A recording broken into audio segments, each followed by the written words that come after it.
So now we get into chapter 11. We get to look at what we'll call the shortcut rules because they're a shortcut. We have built this understanding of what a derivative is by using limits, the difference quotient, this idea of finding average rate of change, a slope between 2 points, using limits to bring the point together, the 2 different points, and from one point getting the slope at a point. That's a derivative. We're going to see that, fortunately for us, we don't have to use the difference quotient with limits every time. In fact, from here on out, we don't need to use it at all. So let's go ahead and take a look at some shortcut rules. The first one applies to power rules. Power functions are a variable, so x, to a constant power, 1, 2, 3, 4, 5, 2.6, all those kind of things. And what happens is when our function is equal to x to the n, where n is a constant, then the derivative, and we kind of saw this when we did x squared, you saw that it was 2x to the first, right? If we start with x squared, bring the exponent down and multiply it in front. So there's the n. The exponent comes down, multiplies, there's the n, and then we subtract 1 from the exponent in that order. Okay. That's all there is to it. That's all there is to it. Really? That simple? Well, let's take a look at a few examples where we'll apply this rule to it. So what about if our function is f of x equals x to the fifth?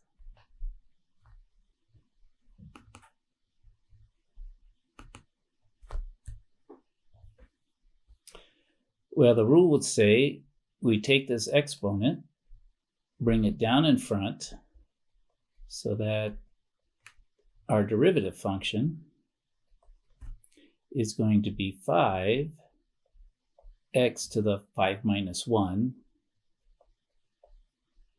I'll write it out just because if you do it a few times, rather than just writing down the 4, the result, I think you'll find that it'll sink in deeper.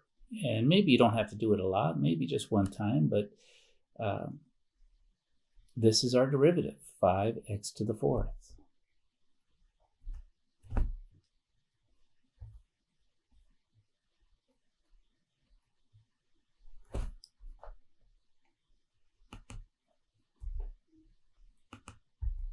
Switch off.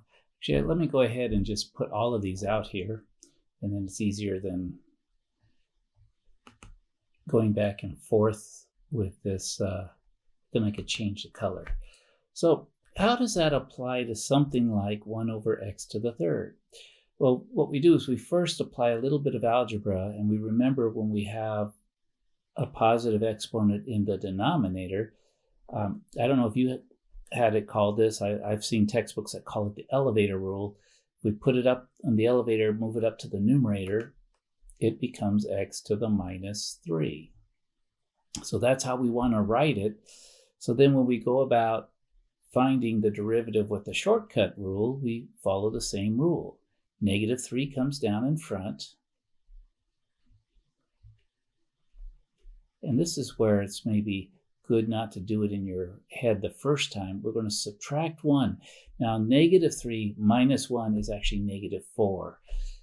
So it's as if the exponent is getting larger, is getting more negative. That's true because we're subtracting 1. So our answer, one way to write the answer is negative 3x to the minus 4th. However, a lot of times the question will ask us to write it with positive exponents. And so we move the negative exponent back down into the denominator. We get negative 3 over x to the 4th. Do we have to do this every time? Not necessarily. It depends on what the instructions tell us. If they want positive exponents, then yes, this is our final answer here. If they allow negative exponents, we were done on the step here. Okay, so that's anytime we have power in the denominator, we're going to move it up and make it a negative exponent. That's all there is to do it. Now, what about with radicals? That's the other one we face. Let's go ahead and change colors here.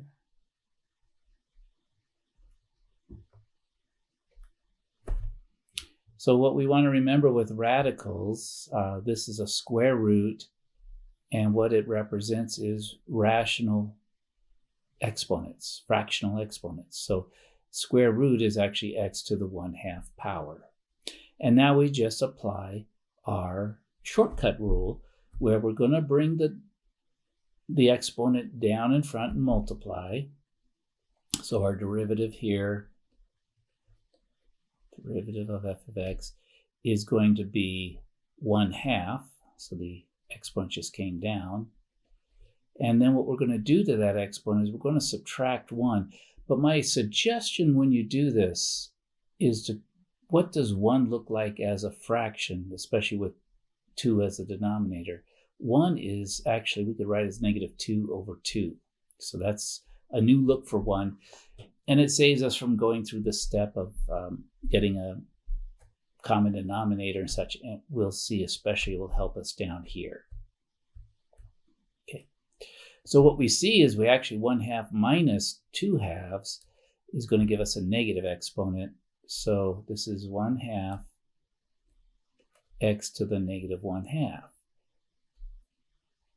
But again, sometimes they don't want negative exponents, and sometimes they don't want fractional exponents. So we just need to be able to rewrite this. Now, when this x to the -1 goes in the denominator, it's down here with this 2. Where it really is right now is it's multiplied. So it's really in the numerator, right? It's up here in the numerator. So our final answer is going to be 1 over, we're going to move the negative x to the -1/2. We move it down, it becomes a positive exponent, positive 1/2, but what is the 1/2 power? Well, that's a square root. So 1 over 2 square root of x.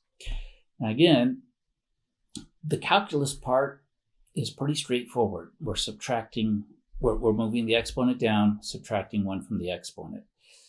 Some of the difficulties we may face, depending upon how we did in algebra with radical powers, fractional powers, and radicals, that might take a little getting used to.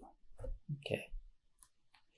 So this example here, remember the radical tells us the denominator. So the denominator is a 4, and since we've already got a 3, think of this as 3 over 1. We're going to rewrite this as x to the 3/4 power.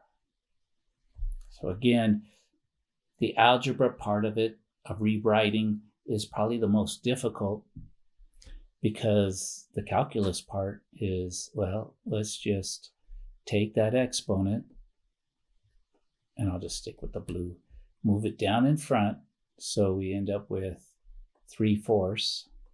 Just move the whole thing down there. 3/4 is 3/4. And then we've got x, remember we're going to subtract 1 from the exponent, so I've got 3/4. So this time when I subtract, I want 1, but I want to write it with a denominator of 4, so that's going to be 4 over 4. So you'll see it's not so bad because we're always subtracting 1, and there's really fancy ways to write 1, but 4 over 4 is 1. So we've got 3 minus 4. Notice the negative's on the larger term, so it's actually a negative exponent when we're done. So we get 3/4 x to the -1/4.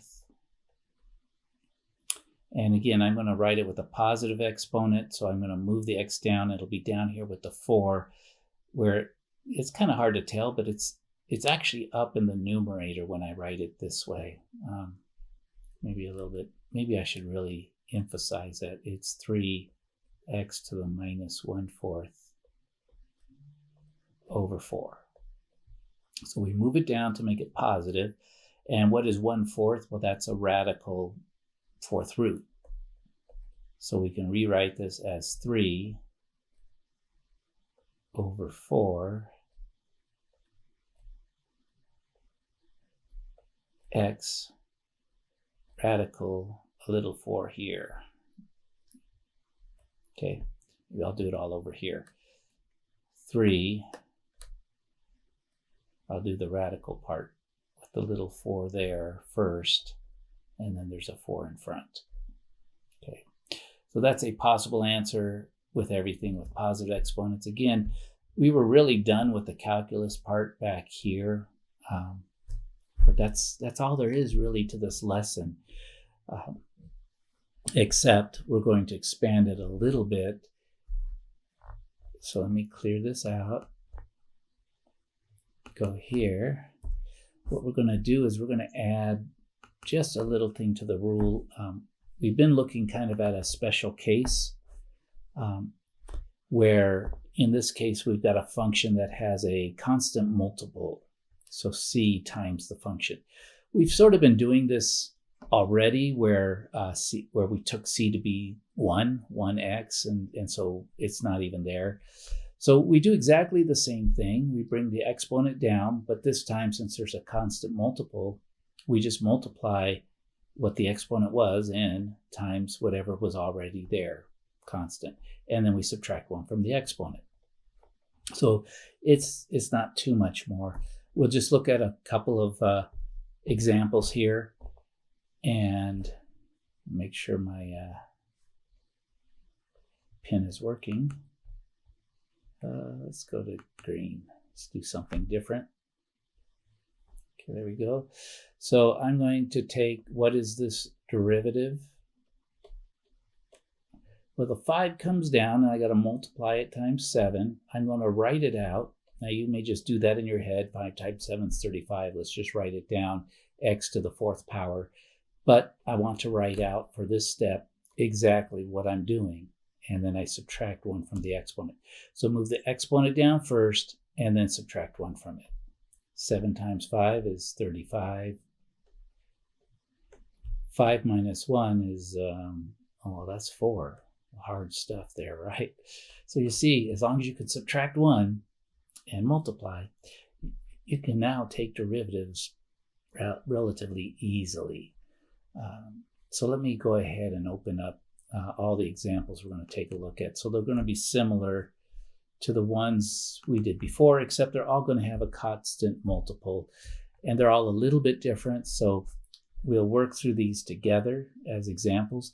And then we've got one more shortcut rule that really just says what we do when we're adding and subtracting. And you'll see it's just a reapplication of the same thing we've been doing. So, I mean, the lesson's pretty much done here, but except for some examples. Okay, so 5 over x to the 3rd. Again, we're going to rewrite this. We move the x to the 3rd. We're going to make that x to the minus 3. So we rewrite this as 5 times x to the minus 3. We apply the shortcut rule, which is to take negative 3 times 5. So when we go to take its derivative, and notice I haven't done anything about calculus yet, just algebra. So I'm going to take the negative 3 down, minus 3 times 5. 5 is just there as a constant multiple, so we just keep it there. And then we get x to the minus 3 and subtract 1 from it.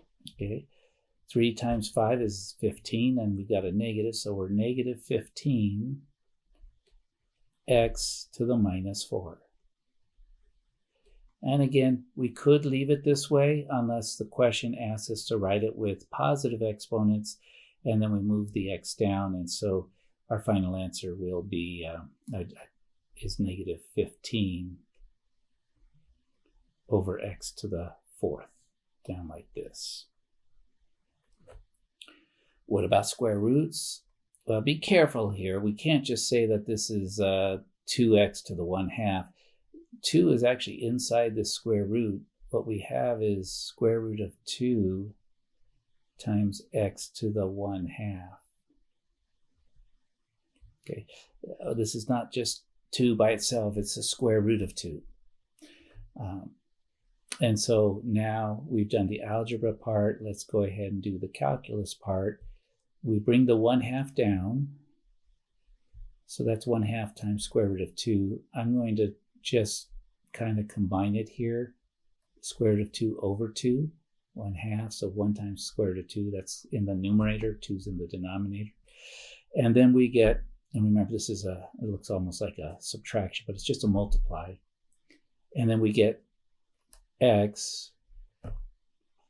Again, I'm going to kind of do this in my head. Remember, I'm subtracting 1, which is 2 over 2, so I get a negative 1/2. So if I want to rewrite this with positive exponents, this x to the minus 1/2 moves down to the denominator, down with the positive 2, and our final answer would be square root of 2 over 2 square root of x. Okay, so that's, again, get familiar with these exponent rules and get comfortable with them, because that's probably the hardest part of the lesson, or the most challenging that I've seen working with students. It's the calculus part's not so hard anymore. We're just moving an exponent down, multiplying, and subtracting 1. It's carrying out those calculations that can cause a problem in the algebra part. So again, here we've got a 4th root, but when we've got this constant in here, what we have to do is we have to split up the radical. So this is the 4th root of 16 times x to the 3/4, which we did earlier, right? We can do that. The 3/4 is going to come down. Now, in this particular example, a 4th root of 16, what multiplies 4 times to give us 16? 2 times 2 is 4, times 2 more is 8, times 2 more is 16. So we can actually rewrite this first part. We'll simplify down to, well, we haven't taken the derivative yet, but before we do, let's do all the algebra simplification we can do. Let's just go ahead and rewrite this as 2x to the 3/4. Okay, so that's the algebra step. And then now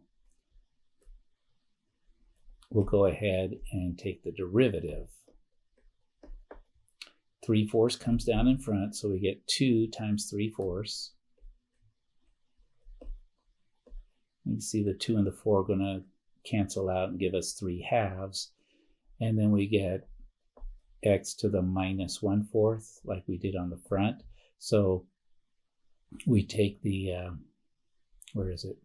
Take 3/4 minus 4/4. And so when we go to write this, our final answer, again, the 2 and the 4 will reduce. So we get 3 over 2. Bring the negative exponent down. And then we get the 4th root down here of x. Okay, so that's its derivative. Okay. So constant multiplier, again, it can produce a little bit of difficulties as we're coming back to some of our algebra rules with radicals, with fractions, with negative exponents. But the calculus part, simply take that exponent down in front and multiply, subtract 1 from the exponent, we're good. We'll find a few other, the only time we get something different is when we have an exponential functions. We'll do those actually after the first test, so we're not going to worry about that. We're almost got all our content for this first test. Okay. But so this is all we need to know about taking derivatives for the most part. We're going to look at on 11.3 at product rule, a couple other rules when things happens. But the last thing to look at today for 11.1 is what happens when we have two functions that are being added or subtracted. Now, the derivative is simply the addition or sum of each of their derivatives. Now, what this actually ends up looking like is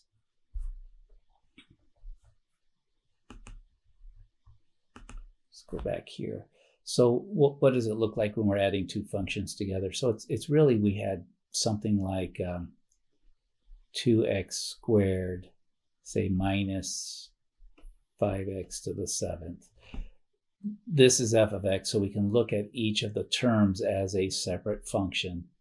It just means take them separately, and then whatever's happening between them, keep it going. So if you're subtracting, you're subtracting. If you're adding, you're adding. Of course, unless we got a negative x. So we got to keep track of signs here. But this derivative is just going to be the 2 comes down. 2 times 2 is 4. Subtract 1 from the exponent, x to the 1 power, which we don't have to write. You could. And I typically like to write it at the beginning just to let my mind see I have subtracted 1 from that exponent. I really did. If I don't write anything there, sometimes the mind is thinking that that's a 0 or that there's nothing that happened. But we did. We subtracted the 1 just like we're supposed to. And with this one, we get 7 times 5. So that's going to be minus 35. And then again, subtract 1 from that exponent, x to the 6th. So this is the derivative. So we'll do it as f minus g of x. So we took the derivative up here. This was f minus g of x. So a combined function, term by term. That's really all this one says. It was kind of a mystery to me at the beginning when I first was learning this. But after a while, you see, it's just take the derivative term by term. So we'll do that.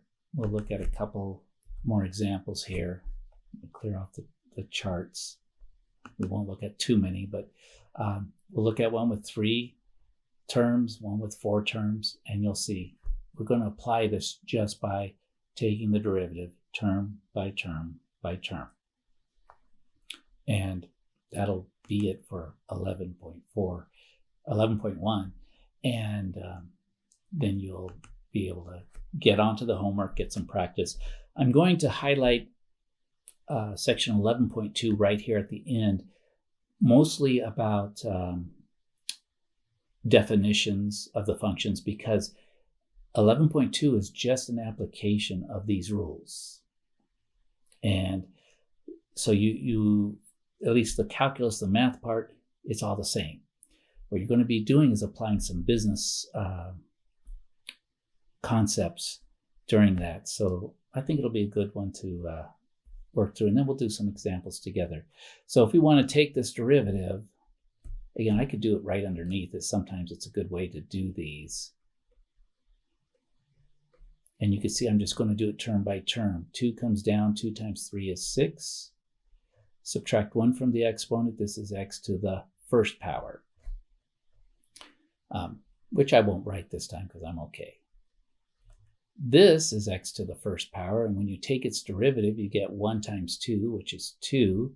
When you subtract 1 minus 1, you get 0, x to the 0 power, which is 1.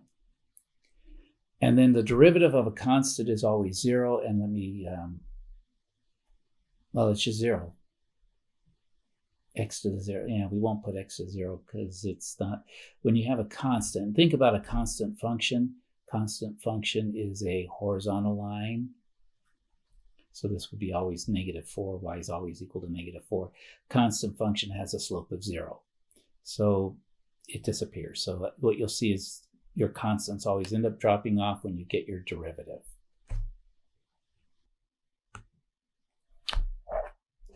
The same type of rules. We'll see this is really x to the 1st, but let's go ahead and sort of rewrite it. We'll write this as 2/3 in front, x to the 1st power. This 6 over x we'll rewrite as -6 x to the -1. We want all those exponents up there. We'll write the next term as 2/3, that's our constant multiple, we'll move the x up into the numerator, which looks kind of like that. It's, halfway up, but it's in a numerator. And then the exponent's going to become negative 0.2. So we haven't done a decimal exponent yet, but we'll see. We're just going to subtract 1 from it. We'll be okay. And then we'll rewrite this as subtracting 1/2 x to the 4th. Okay, so we can kind of see where all our pieces are at. And again, as we take its derivative, we're just taking that exponent, bringing it down in front and multiplying, and then subtracting 1 from the exponent. So we haven't done any derivatives yet. This is just an algebraic rewrite. It's exactly the same function. So this is still f of x. So to find the derivative of the function, this is x to the 1st power. We bring the 1 down. 1 times 2/3 is still 2/3. And then when we subtract 1, we get 1 minus 1, which is 0. X to the 0 is 1. So should I write that there? Just so you know, it didn't disappear. It's still there. X to the 0 is 1. Okay. We're going to get a negative 1 come down, so it's going to be negative 1 times negative 6. Let's make that a positive 6. And then when we subtract 1 from the exponent, subtract 1 from negative 1, we get x to the minus 2. For the next term, we're going to get a negative exponent coming down. So we get a minus, so the plus becomes minus. 2 times 0.2 is going to be 0.4 divided by 3. And you can write that as a decimal. It's, fractions are kind of weird when you have part of it as a decimal and part of it's still sort of like a fraction. And then what do we do with the variable part? Well, that's going to be x. Subtract 1 from this, so negative 0.2 minus 1 is going to give us minus 1.2. And then here we have the 4 coming down. Still, it's a positive 4, so we still have the negative. 4 divided by 2 is 2. Subtract 1 from the 4, and we get x to the 3rd. So that's its derivative. We can dress it up a little bit, just rewriting this as 2/3.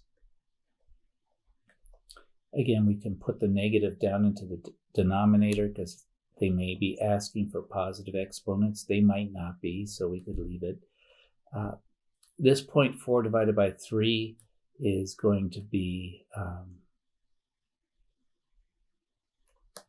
some decimal, which I can't see in my head. It's like 1.333, so I think it's going to be 0.13, maybe it's a 0.1333. I'll let you check me on that. 3 goes in a 4 one time. Yeah, should be it. And then you could put your x, let's grab that up, x to the 1.2. But again, check me on this. Maybe just put it in the calculator, 0.4 divided by 3. I'm going to leave it as is and just let you go ahead and follow through. And then the last part's just fine, minus 2 x to the 3rd. Okay. But this is still a fraction, so I don't know why we'd still have a decimal in this, but it's just funky. Okay, the textbook has it as well. It's the example I took out of the textbook. So now, this is the way we take derivatives. Bring the exponent down, multiply, subtract 1 from the exponent. That's that term, term by term by term. We're either adding or subtracting these terms. And that's what we're going to do in this section 11.1. What I also want you to take a look at, though, is 11.2 is going to be application of this concept. And so what I want to talk about is just the terminology we're going to use. And there's really just two important terms. So 11.2 deals with marginals: marginal cost, marginal revenue, and marginal profit. You guys are the experts of business. Hopefully you remember this from a previous business course. What a marginal is, it's the cost. A marginal cost is the cost to produce one more item. Marginal revenue is the money we get from selling one more item, the income. Marginal profit is the profit we achieve by selling one more item. Now, the marginal is different at different places because of volumes of scale and so forth. So the cost, revenue, or profit of one more unit is made or sold. That's what a marginal is. It's what we get when we get one more. So if C of X is the cost function, then simply the marginal is the derivative with the marginal cost function is the derivative. And we can then use it to tell us, the marginal tells us, if you make one more unit, how much will it cost? Now, it may be different at different places. So if you plug in 100, it's going to tell you the cost to make that next unit. After you've made 100, the derivative tells you what it would cost you to make the 101 unit. Same thing with revenue. Revenue gives you, the marginal revenue is the revenue you achieve when you sell that next one unit, and same thing with profit. So I want you just to kind of play with these, because we're going to give you in this exercises in 11.2, they will give you, say, a cost function, a revenue function, and then they will ask questions about the marginal cost. Simply take the derivative and do the calculation. We'll work through these as well, but I think it's a section, since it's an application. The mathematics is nothing new from 11.1. It's just applying these concepts. One more concept, and that is the idea of an average cost function. Now, they almost feel the same, but they're different. Marginal is the cost of one more unit after you've made so many of them. You made 100 of them. What's the cost to make 101 unit, that last unit? What an average cost is you made 100 units, so what is the cost per unit at 100? What is the cost per unit at 1,000? So the average cost function is something a little different, and it doesn't really involve calculus. So but this idea of doing an average, that's in calculus, okay? So it's brought in here that if we have the cost function, we simply divide it by X. We divide it by the amount that we produced, and that'll give us the average cost. If we produced 100, we get the total cost for 100 divided by 100. That'll be the average cost. If we produce 500, we get the total cost for 500 and then divide by 500. So, but it's easy to get these two things confused between a marginal and an average cost. Okay, they're similar. They're all about sort of the cost for one unit. Average cost is averaging the cost out and how much did it cost us for each unit. Marginals, however, is a different type of calculation. It's just saying, once we get to this level, what's the cost for one more? And oftentimes, if we've done a lot, the marginal could be much less than the average cost. Could be more. We don't know. We'll look at the formulas. But those are the things that you look at for 11.2. Applying the calculus, applying the mathematics, but you notice there was really no new calculation technique really put in here. So we'll put these two together, and then for our next lecture, we'll take a look at 11.3 so that we can get, this week, we will get all the way through the content for test 1, working through problems. We'll have the weekend to review, and then we'll have Monday to just focus on reviewing questions that we've worked. So it's kind of quick at the end, but I figured you already know how to multiply, you know how to subtract one. So now taking derivatives should become almost second nature.